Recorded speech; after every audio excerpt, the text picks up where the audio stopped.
안녕하십니까. 신의균의 국방TV 시큐리티 뉴스입니다. 오늘도 세 가지 소식 알려드리겠는데요. 북한의 미사일 발사, 그 중에서 중장거리 ICBM 직전의 단계인 그 중장거리 미사일 발사 이후에 미국에서 정말 굉장히 많은 반응들이 나오고 있는데, 지금 미국 주말이죠. 그럼에도 불구하고 지금 어마어마한 다양한 목소리들이 나오고 있습니다. 오늘 아침에 제가 데일리 디펜스를 통해서 미 해군의 이 함대가 7함대가 원정 상륙 전단을 꾸려서, 그것도 대규모로 꾸려서 북상 중이다 라고 말씀을 드렸는데, 이를 뒷받침하는 UN 그리고 국무부, 국방부 등 다양한 곳에서 여러 가지 목소리들이 나오고 있고, 또 그러면서 샌디에고에 한국으로 온 듯한 아주 대량의 무기 체계 부대들이 식별이 되었습니다. 어떤 상황이 전개되고 있는지 알려드리겠습니다. 신인균의 국방TV 계속 구독, 알림, 좋아요 눌러주십시오. 북한이 1월 30일 발사한 미사일이 괌과 알래스카를 타격할 수 있는 화성 12형으로 확인된 가운데, 미국에서 강도 높은 경고 메시지들이 쏟아지고 있습니다. 점점 외교적 해법의 창은 닫히고 군사 옵션 가능성이 높아지고 있는 분위기입니다. 북한의 1월 30일 미사일 발사는 도발적인 행위로, 미국은 북한의 연이은 미사일 발사를 강력하게 규탄하며 대화를 촉구했지만, 북한은 계속해서 미사일을 날리고 있다고 린다 토마스 그린필드 유엔 주재 미국 대사가 현지 시각 1월 30일 성토했습니다. 그린필드 대사는 우리는 북한의 미사일로 인해 위협받는 한국, 일본과 함께 북한의 도발에 대응할 다른 옵션이 있는지 검토하기 위해 관여할 것이다 라며, 우리는 북한과 외교적 논의가 항상 열려 있다는 것을 처음부터 명확히 해왔지만 이를 받아들이지 않은 것은 북한이라고 성토했습니다. 이는 바이든 행정부 출범 후에 지난 1년여간 미국은 지속적으로 북한과의 대화를 모색해왔지만, 북한은 이를 계속 거부하며 무력 도발만 일삼았다는 일종의 책임 프레임 씌우기로 보이는데요. 통상적으로 이런 행위는 전쟁 또는 이에 준하는 수준의 국가 간의 고강도 분쟁이 벌어지기 전에 나타나는 외교적인 레토릭입니다. 또 다른 고위급 관계자도 북한의 엄중한 경고 메시지를 날렸습니다. 미 국무부 관영 매체 보이스 오브 아메리카는 1월 31일 임명을 요구한 미 행정부 고위 당국자를 인용해서, 미국은 비핵화를 위한 직접적 외교를 추구해왔다 라며, 그럼에도 불구하고 계속되는 북한의 도발로부터 미국과 동맹의 안전을 보장하기 위해 적절한 다른 조치를 취할 것이라며 플랜 B 가능성을 시사했습니다. 그는 최근 북한이 보이고 있는 일련의 도발에 대해, 북한은 우리의 동맹에 대한 공약을 분명히 하고 영내 평화와 안보를 유지하기 위해 적절한 어떤 조치를 취하는 것을 보게 될 것이다 라며, 우리는 우리가 보유한 다양한 도구들을 외면하지 않을 것이다 라고 경고했는데요. 과연 이 도구들이 무엇을 의미하는 것인지 미국의 워딩이 갈수록 의미심장해지고 있습니다. 자, 이렇게 화성 12형, 딱 봐도 화성 12형인데 이걸 쏘았습니다. 이 쏘는 모습을 이런 식으로 대대적으로 선전 공개를 했는데, 여기에 이 화성 12형은 알래스카 그리고 괌을 때릴 수 있다 라는 것을 우리는 알고 있고, 이 화성 12형이 직접적으로 다 탄두가 된다, 이거는 보장할 수가 없지만, 탄두가 보시다시피 좀 이제 뾰족하고 탄두의 용적이 좁기 때문에 다 탄두가 될 것이다 라고 단언할 수 없지만, 1월 초에 쐈던 1차 발사, 2차 발사에서 그들이 극초음속 미사일이라고 했던 그 미사일은 바로 다탄두 미사일의 탄두가 되는 겁니다. 그래서 미국은 이 1차 발사, 2차 발사 때 어마어마하게 분노를 했었고, 왜냐? 알고 있기 때문이죠. 다탄두 미사일 개별 기동성 재돌입체라는 걸 알고 있기 때문에 분노를 했고, 여기에 또 이제 알래스카와 괌을 때릴 수 있는 능력을 보여줬기 때문에 이제는 미국은 더 이상 참을 수 없는 상황이 되었고, 그래서 유엔 주재 미국 대사가 자신들이 그동안 북한과 이렇게 해왔다 라고 이야기하는 거, 사실 자기 직접적인 업무가 아닌데도 불구하고 이렇게 이야기하는 것은 국제사회를 향한 자신들의 목소리를 내기 위해서 하나의 어떤 창구로 삼은 것이죠. 유엔에 국제 모든 나라가, 세계 모든 나라가 있으니까. 그래서 우리는 계속 대화하려고 했지만 북한이 대화를 안 하고 저 짓을 하고 있어, 그러니까 쟤들이 나쁜 놈들이야 라고 하는 책임 프레임 씌우기입니다. 그래서 설사 때리지 않는다 하더라도 어쨌든 제재를 더 강력하게 하는데도 명분의 뒷받침이 될 수가 있고, 만약 때린다면 그랬기 때문에 우리는 때리는 거야. 그런데 그래 대화 안 한다고 때리냐? 아니지. 바로 그 옆에 있는 우리 한국과 일본이라는 우리 동맹국이 너무 위험해지잖아. 그리고 이번에는 사거리가 너무 길어. 이거는 한국과 일본뿐만 아니고 영내 많은 우방국들이 위험에 빠지니까 이건 우리가 가만둘 수 없어. 그래서 이게 다국적군으로 그냥 밀어버리는 이런 스타트를 하는 명분 축적에 들어간 것이 아니냐라고 생각이 되고, 그리고 이제 익명을 요구한 그 국무부 고위 관계자인데, 이 기사는 뭐 보이스 오브 아메리카나 RFA뿐만 아니고 메이저 언론에도 다 도배가 됐어요. 뭐냐? 우리는 우리 동맹국들을 지키기 위해서 적절한 다른 수단을 찾는다. 그런데 우리 다양한 수단이 있는데 그 다양한 수단들을 우리 외면하지 않을 거야. 그 말은 뭐냐? 외교에 너무 집착하지 않는다. 다양한 수단, 다른 수단도 우리는 외면하지 않고 들춰내어서 사용할 생각이 있다. 그 다양한 수단 뭡니까? 외교 아니면 다른 건 뭡니까? 군사 옵션이죠. 그렇게 하겠다는 것인데, 그런 것들을 뒷받침하는 그 군사 옵션을 수행하는 기구가 어딥니까? 국방부죠. 국방부도 또 목소리를 냈는데요. 휴일임에도 불구하고 폭스뉴스에 출연해서 의미심장한 이야기를 대변인이 합니다. 미 고위 당국자들의 다양한 도구들이라는 표현이 무엇인지는 미 국방부만큼 잘 설명할 수 있는 기관도 없을 것 같습니다. 미 국방부가 북한에 대해 군사적으로 대응할 준비가 되어 있다고 무서운 경고 메시지를 날렸습니다. 바이든 행정부 그리고 특히 국방부는 평양에서 오는 한반도에 대한 도전에 매우 집중하고 있으며, 이 문제와 관련해 한국은 물론 영내 파트너 국가들과 긴밀한 조율과 협의를 하고 있다고 존 커비 미 국방부 대변인이 현지 시각 1월 30일 폭스뉴스에서 밝혔습니다. 존 커비 대변인은 북한 지도부의 급증하는 탄도미사일 프로그램이 지속적으로 제기하는 위협에 대해 한국은 물론 일본과 동맹국, 파트너 국가들과 긴밀히 협력하고 있다 라며, 북한의 미사일 발사는 안보리 결의 위반이며 우리는 이 문제를 전 세계 동맹국 그리고 파트너들과 함께 진지하게 논의할 것이다 라며, 북한의 미사일 도발 문제를 국제 문제화하겠다는 뜻을 분명히 했습니다. 존 커비 대변인은 우리는 외교적 대화에 여전히 전념하고 있고, 이런 대화를 갖기 위해 아무 전제 조건 없이 북한과 마주 앉을 용의가 있다는 점을 평양에 매우 분명하게 밝혔다 라며, 그러나 김정은 북한 지도부는 분명히 다른 길로 가고 싶어 한다고 지적하며, 대화를 통한 문제 해결이 성사되지 않은 책임이 북한에 있다고 명확히 밝혔습니다. 그는 대화가 아닌 다른 길로 가려는 북한 지도부에 대해 우리는 한반도와 영내에서 군사적 준비 태세를 확실하게 갖춰야 한다 라며, 외교 이외의 다른 방안도 검토되고 있다고 경고했습니다. 이는 최근 한반도 주변에서 벌어지고 있는 미군의 이상 징후들과도 연관이 있어 보이는데요. 과연 미국의 플랜 B가 어떤 형태로 한반도에서 구현될지 긴장 속에 관심이 쏠리고 있습니다.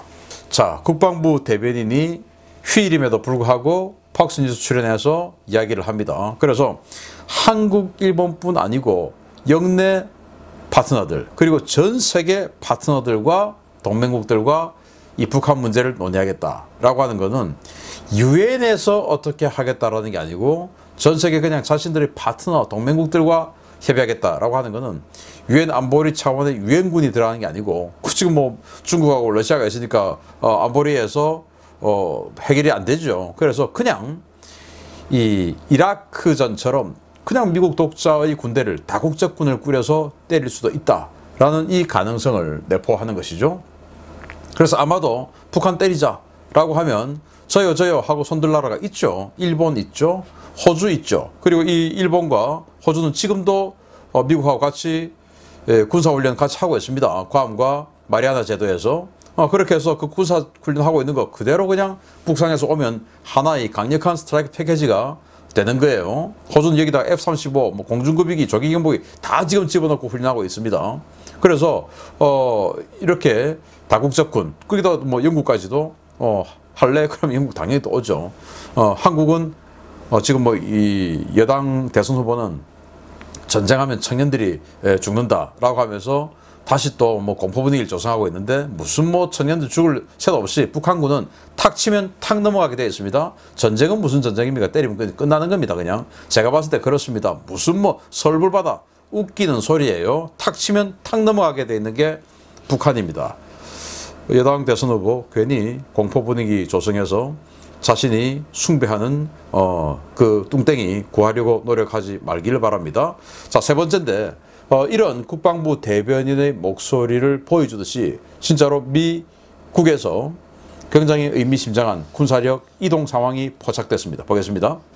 북한의 연이은 도발에 미국이 플랜 B에 대한 언급을 계속 꺼내고 있는 가운데 태평양 건너에서 수상한 움직임이 포착됐습니다. 이 우려가 사실이라면 한반도에 대규모 기갑부대가 최소 2개, 최대 3개 기갑여단이 배치되는 형국이어서 주목됩니다.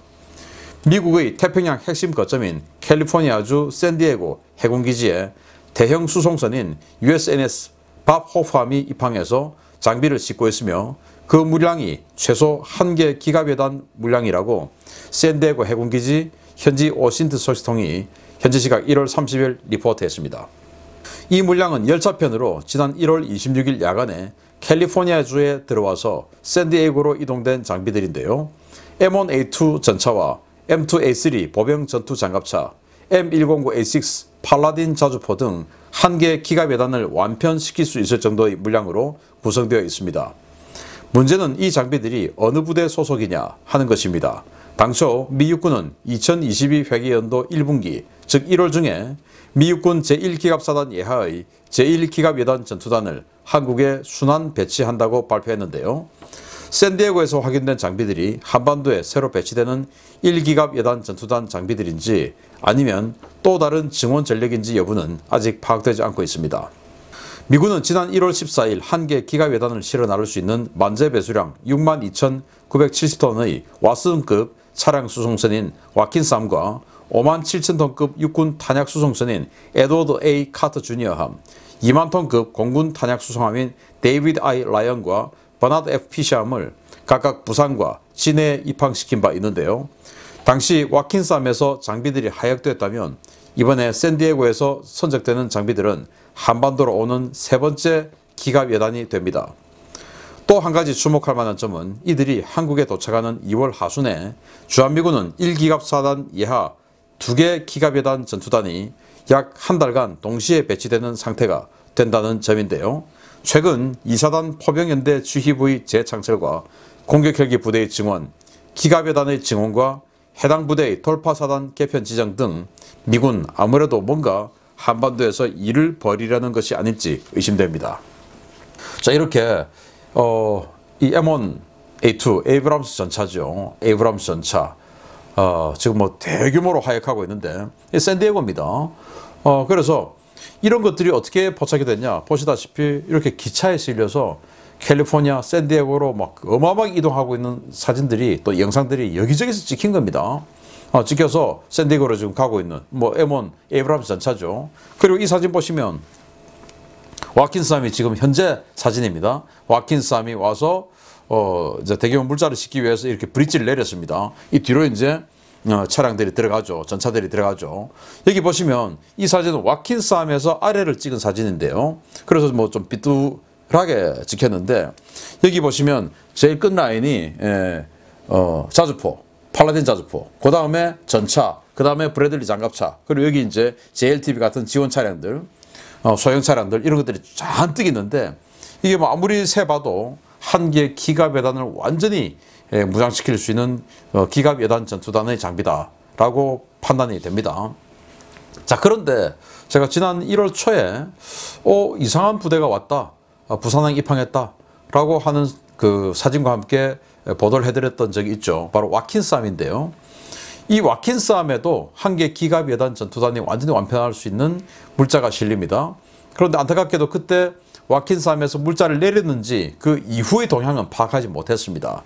만약에 그때 와킨스가 물자를 다 내려서 어딘가로 배치를 시켰다면 지금 한국에 2개 여단이 있는데, 원래 1개 여단이 있어야 되는데 2개 여단이 있는데 이번에 또 샌디에고에서 추가로 또 1개 더 보낸다. 그러면 한국에 3개 여단이 되는 것입니다. 비록 그것이 일시적이라 할지라도. 지난 2017년도 화염과 분노, 트럼프 대통령 시절에 북한을 때리려고 정말 마음먹었을 때 그때 일시적으로 2개 기갑여단이 동시에 존재했거든요.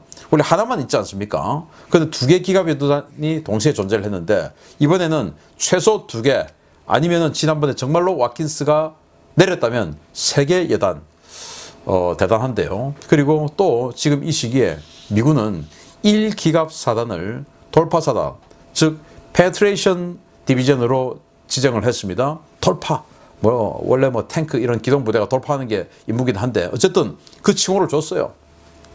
그런데 지금 현재 한반도에 주둔하고 있는 미군의 기갑 부대는 1기갑 사단의 3기갑여단, 그리고 추가로 오는 부대는 1기갑 사단의 1기갑여단. 그런데 이게 아주 또 이례적인 게, 원래 1기갑 사단이 왔으면 그 다음에는 뭐 3사단 아니면 1기병 사단 이런 식으로 사단을 교체를 하는데, 이번에는 1기갑 사단은 그대로 있고 현재 3여단이 있는데 거기다가 같은 사단의 1여단을 지금 보내는 거예요. 그러면서 동시에 상당 기간 같이 주둔한다. 그 말은 뭐냐? 지휘 통제 체계를 일원화시켜서 훨씬 더 효율적인 작전하겠다. 그 말 아니겠습니까?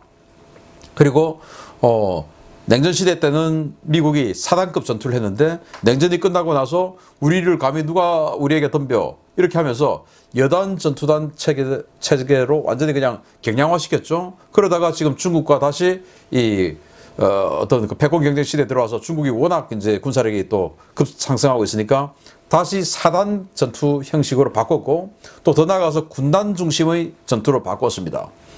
그렇기 때문에 그 사단이 지휘소가 어떻게 됐냐에 따라서 굉장히 중요한데, 지금 한국에 같은 사단의 2개의 여단을 동시에 보내고 또 어쩌면 3개의 여단이 될지도 모르는 이런 상황이 있다라고 하는 말씀을 드리고, 그럼 이게 혹시 우크라이나 가는 거 아니냐? 우크라이나 가려면 여기서 하는 게 아니고 동부에서 실어야 되죠. 지금 여기는 샌디에고입니다. 그래서 한국으로 올 가능성이 저는 뭐 90% 이상이다 라고 보고, 그러면 도대체 왜 이렇게 군사력을 증강하고, 이 시기에 지금 아메리카 강습 상륙함, 여기 F-35B 실리죠. 오늘 아침에 제가 알려드렸던 것처럼. 그리고 여기다가 이 강습 상륙함 따로 또 4척 더, 여기다가 미겔 키스 10만 톤짜리 원정 상륙 특수작전 지원함을 기함으로 삼아서 원전 상륙 전단을 꾸렸습니다. 그걸 지금 북상시키고 있고, 또 본토에서는 이런 식으로 육군 기갑 전력을 또 모으고 있고 한 이런 상황.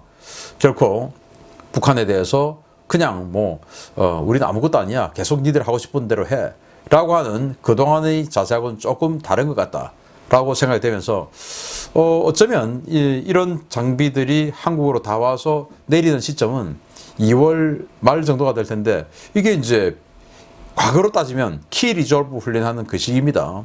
그래서 올해 한미연합훈련인 키 리졸브가 완전히 복구되어서 그것이 진행되면서 그 키 리졸브를 기점으로 북한에게 강력한 군사적 메시지, 압박을 줄지, 아니면 정말 이 키 리졸브를 이 문재인 정부가 그대로 또 수용할지, 이런 것도 지켜보는 관전 포인트가 될 것이고, 문재인 정부가 만약에 키 리졸브를 수용한다고 하면, 이건 문재인 정부가 한미동맹 또는 한미연합훈련에 대해서 전향적인 생각을 가진 게 아니고, 야, 저 사람들 이제 정신 차렸구나, 저기에다가 우리나라를 맡겨도 안보는 뭐 그냥 믿을 수 있겠네 라고 착각하라고 하는 쇼라고 밖에 볼 수 없습니다. 문재인, 그리고 차기 문재인이 밀고 있는 그런 사람들은 결코 한미연합훈련을 통한 군사적 긴장을 원치 않는 사람들이죠. 그런데 지금 이런 북한이 핵을 가지게 되고 미사일로 우리를 공격할 수 있는 능력을 워낙 다정한 이 상태는 이제는 선제 타격 외에는 답이 없다. 왜냐? 우리가 그것을 요격할 수 있는 능력이 안 되니까. 우리뿐만 아니고 미국도 요격 못해요. 그럼 어떻게 해야 되냐? 우리를 공격하기 전에 먼저 때려버려야죠. 그래서 북한에게 북한 내부에서 뭔가 정치적 충돌이 있어서 무너지게 만들든지, 아니면은 아예 그냥 물리적으로 먼저 때려서 없애버리든지, 둘 중에 하나를 해야 되는데, 제가 또 내일 아침 지금 뭐 조사를 하고 있습니다만은, 내일 아침 데일리 디펜스에 북한에 지금 어마어마한 숙청 작업이 진행되고 있다 라는 소식을 완전히 자료 보강을 통해서 알려드리도록 하겠습니다. 계속되는 이 한반도의 급변하는 상황 계속 알려드리겠습니다. 신임의 국방TV 구독, 알림 해주십시오. 마치겠습니다. 감사합니다.